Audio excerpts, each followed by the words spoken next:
The air hangs heavy with the scent of cheap liquor and unspoken desires.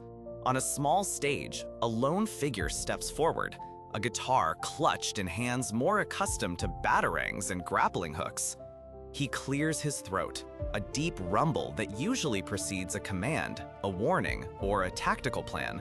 But tonight, it's just the hesitant prelude to something else entirely. Tonight, the Caped Crusader, the Dark Knight, Batman himself, is about to sing. This isn't a performance for accolades, nor is it a strategic diversion. This is an act of profound, almost unbearable vulnerability, born from the most bizarre of circumstances, and driven by a love so potent it could literally break through a magical curse. It's a moment that cemented the animated Justice League's portrayal of Batman and Wonder Woman's unique, poignant relationship, particularly in the fan-favorite episode, This Little Piggy.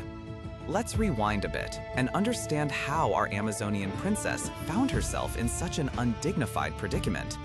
Wonder Woman, Diana Prince, had embarked on a solo mission, tracking the mischievous goddess Circe. In a momentary lapse, perhaps a touch of overconfidence, Diana fell victim to Circe's capricious magic. The mighty Amazonian warrior, the embodiment of grace and power, was transformed, not into a monster, not into stone, but into a common, squealing pig. The League, understandably, was in an uproar. Superman tried to reason with Circe, but her magic was immune to brute force or logical persuasion. Martian Manhunter probed her mind, finding only gleeful malice. The situation seemed hopeless. Who could possibly undo such an outrageous, almost comedic curse? Enter Batman. Always the pragmatist, the strategist, but beneath that stoic exterior, a deep well of concern for his teammates, and perhaps a particularly tender spot for Diana. He didn't approach Circe with threats or might. Instead, he sought her out, alone, attempting to bargain. Circe, however, was not interested in typical heroics. She reveled in her power, but she also had a twisted sense of poetic justice and a peculiar fascination with human emotion. She offered Batman a deal. Diana would be restored, but only if Batman offered something of great personal value to her, something truly precious, something he held dear. Think about that for a moment. What could Batman, Bruce Wayne, the man who cultivates an image of unshakable resolve, of emotional detachment, possibly possess that Circe would deem valuable? His wealth? His gadgets? His secret identity? None of these seemed to fit her peculiar criteria. She wanted a piece of his soul, a glimpse into the depths he so meticulously guarded. This is where the genius of the Justice League animated series truly shone. Instead of resorting to a physical challenge, instead of a battle of wills, Circe demanded a vulnerability that would strip away every layer of the Dark Knight's carefully constructed facade.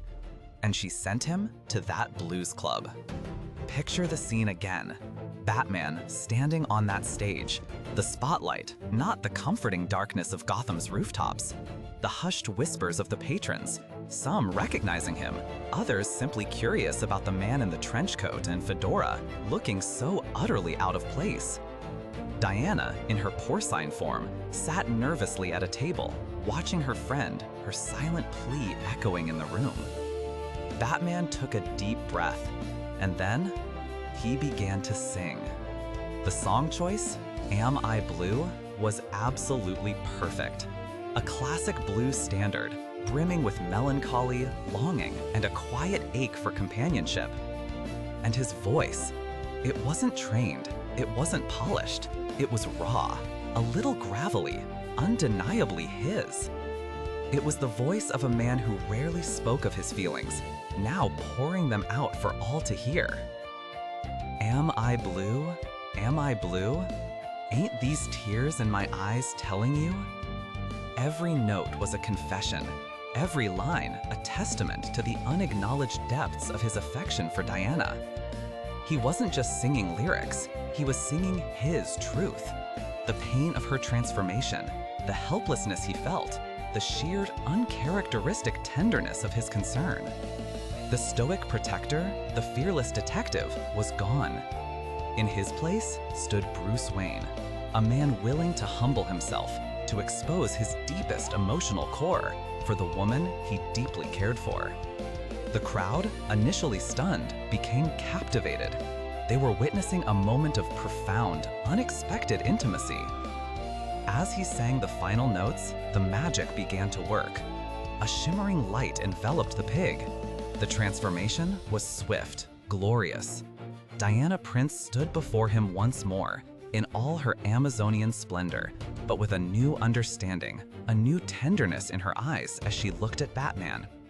He had given Cersei what she wanted, a piece of his soul, revealed in the most public, most vulnerable way imaginable. The beauty of this moment lies not just in its unexpectedness, but in its profound resonance. It wasn't a declarative "I love you" in the traditional sense, but it was something far more potent. It was a demonstration. It showed that Batman, for all his walls and his darkness, possessed a heart capable of immense affection and an unparalleled courage to show it when it mattered most. It wasn't about saving the world with a punch. It was about saving his friend with a song. For Wonder Woman, it revealed the hidden depths of the man she admired and fought alongside. It showed her that beneath the cape and cowl was a soul that valued her, not just as a comrade in arms, but a person whose well-being could compel him to abandon every defense. This moment, more than any other, perfectly encapsulated the unique and poignant relationship between Batman and Wonder Woman in the animated series. It wasn't a grand, sweeping romance, but a slow burn of mutual respect, unspoken understanding, and a deep, abiding affection, forged in the fires of shared battles and, in this case, a truly unforgettable serenade. It's a powerful reminder that vulnerability, particularly from those who rarely show it, can be the most heroic act of all. It's a testament to the idea that love, in its myriad forms, often reveals itself in the most unexpected and beautiful ways. What are your thoughts on this iconic scene? Did it change your perception of Batman or of his relationship with Wonder Woman? Share your reflections in the comments below. And if you enjoyed this journey into the heart of Gotham's Guardian, consider subscribing for more explorations of your favorite animated moments. Until next time, keep looking for the unexpected songs in life.